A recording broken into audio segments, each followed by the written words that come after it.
Somebody who's got relatively long hair is at risk of having the hair pulled.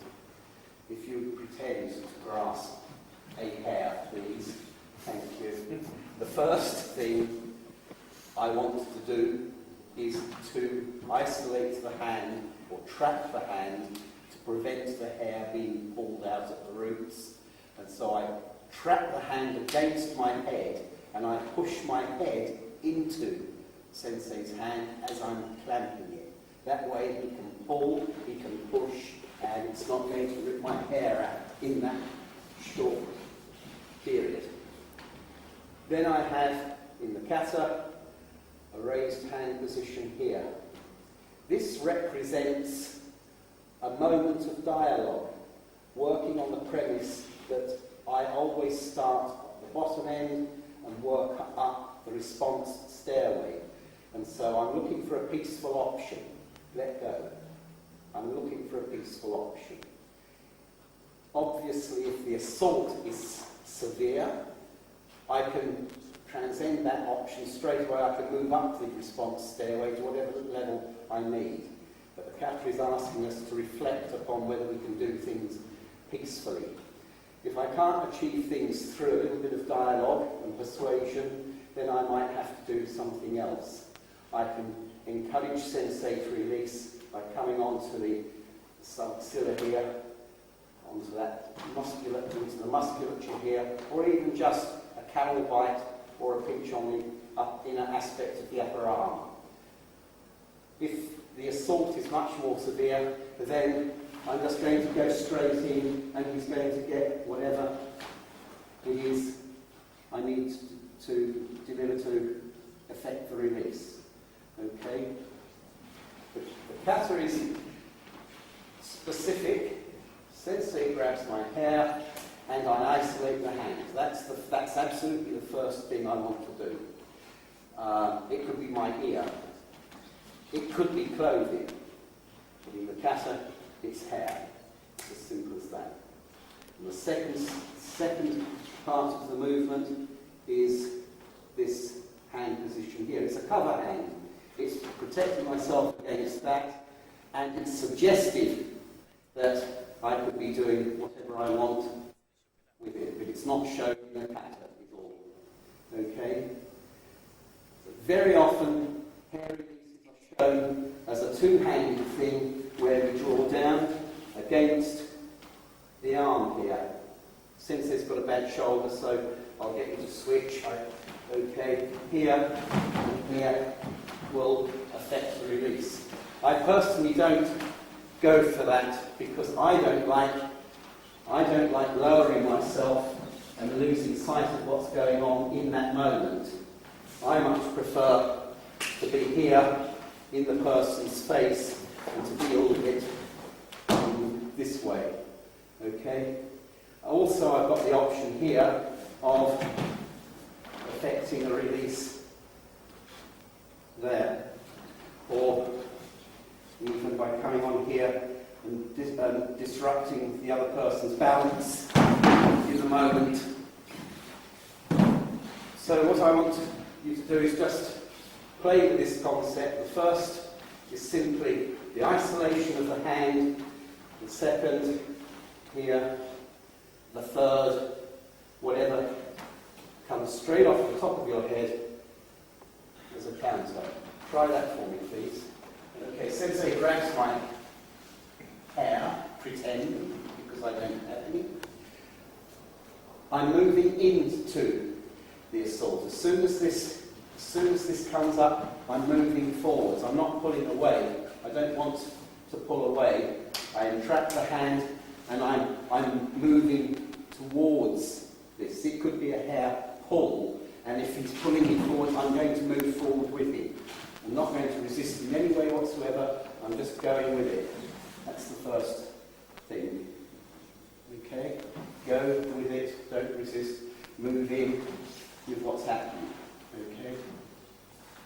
This thing about pressure points, I don't rate pressure point technology that much, to be honest. I find it a little bit opportunistic, and it's great.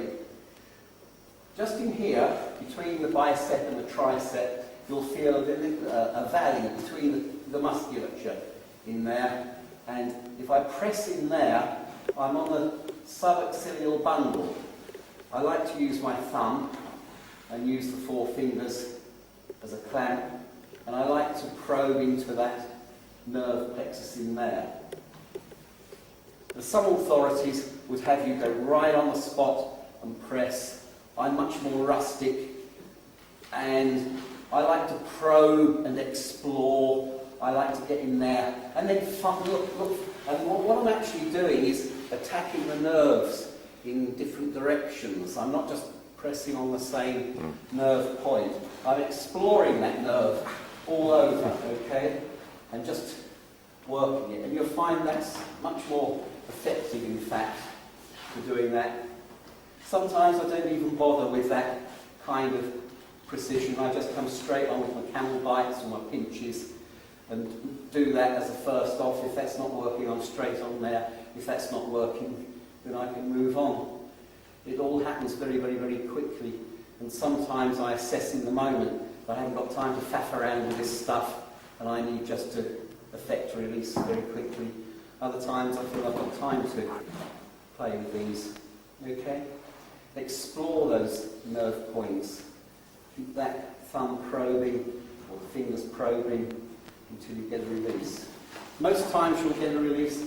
There are some people who are very, very resistant. Just move on straight away. It's no big deal. If I had hair to worry about, I wouldn't want people pulling it. It's inconvenient. And so, clearly and naturally, I would wish to stop it in the first place. So that here, in the kata, we have here, this represents the trapping action. It also represents a defence at the same time. So I've got my preemptive defence, or what happens after the event, which is to entrap the hand.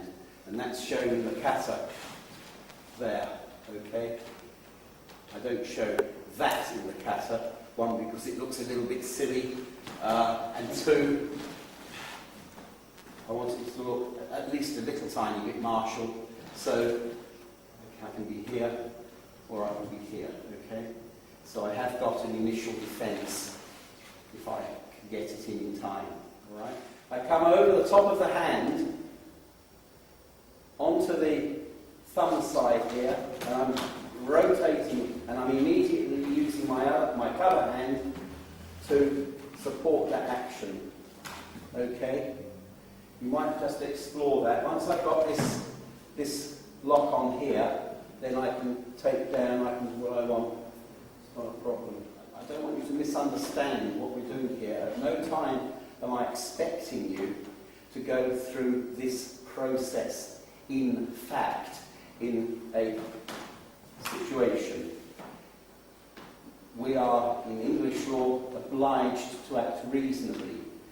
I must think about peaceful options, even if it's just a split second of realisation that I don't have any peaceful options in this situation, and so I can go straight into the situation and take him out. Okay? I can go straight in as long as I've considered a peaceful option. It's as simple as that. If I can get away with a peaceful option, great. If I can't, I can go straight in on the top end.